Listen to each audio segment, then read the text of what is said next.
खीरत नयना बेहाल काली तुअ दर्शन बीन।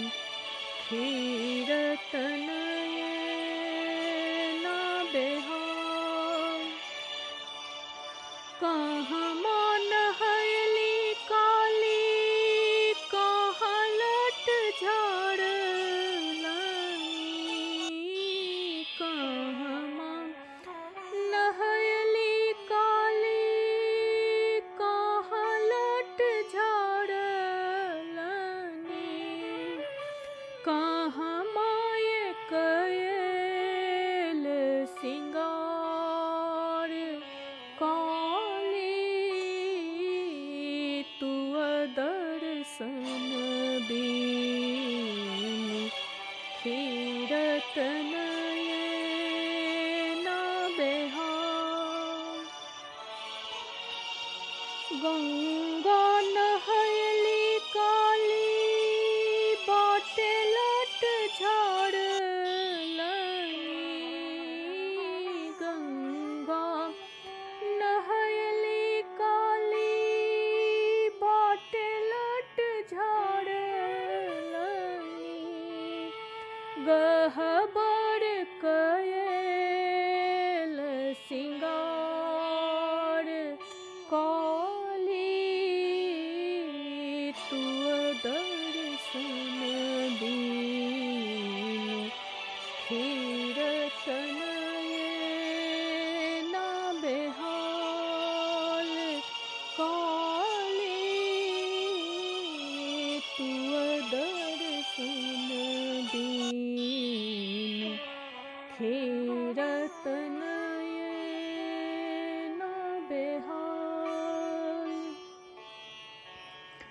गंगा निकट सो माटी कोड़ी लाएब।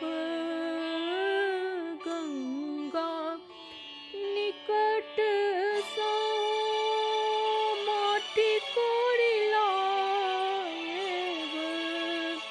ऊंच कय पीड़िया बनब काली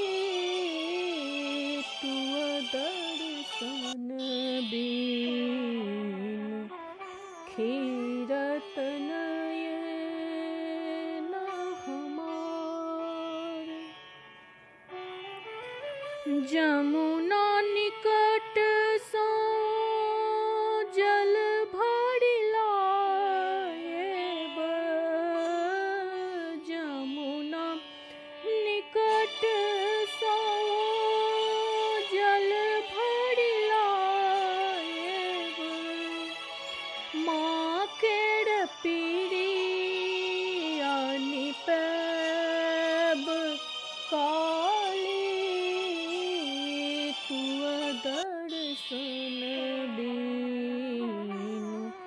खीरत नयना बेहाल काली तुअ दर्शन बीन।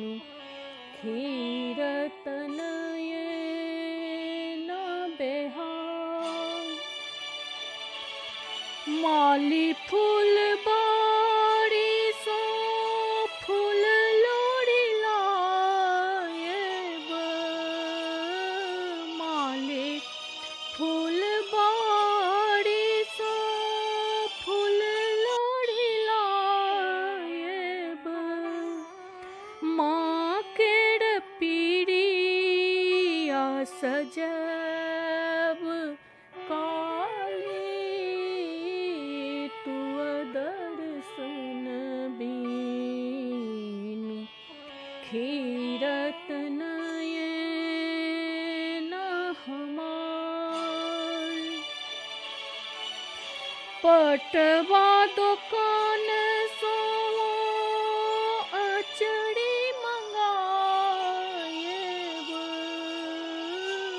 पटवा दुकान सो अचड़ी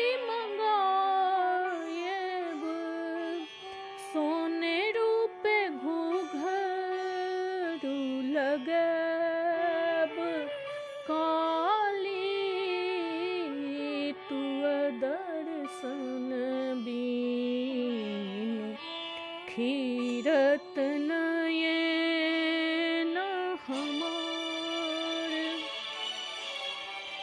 हलवाई दुकान सो मधुर मंगाएब। हलवाई दुकान सो मधुर मंगाएब।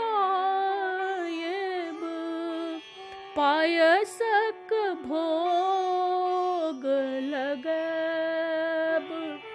काली तुअ दर्शन बीन खीरत नयन बेहाल। काली तुअ दर्शन बीन खीरत नयन